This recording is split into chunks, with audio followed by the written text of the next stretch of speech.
Hello दोस्तों, नमस्कार। कैसे हैं सभी लोग? तो सभी लोग स्वस्थ हैं, मस्त हैं। तो ये रहा मेरा एजेंसी और देखिए आज यहाँ पे बर्थडे प्रोग्राम हो रहा है। ये है पवन जी, इन्हीं का बेटा का बर्थडे है।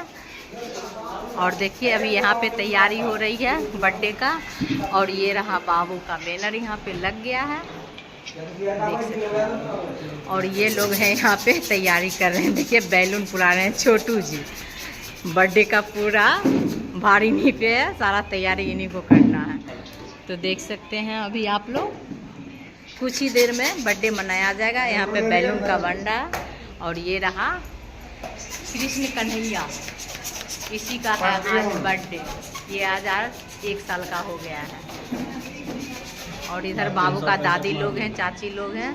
और इधर गाड़ी का भी बैनर लगा हुआ है, वैष्णवी इंटरप्राइजेज, क्योंकि ये है एजेंसी। और ये बाहर का लुक है और ये अंदर का लुक है।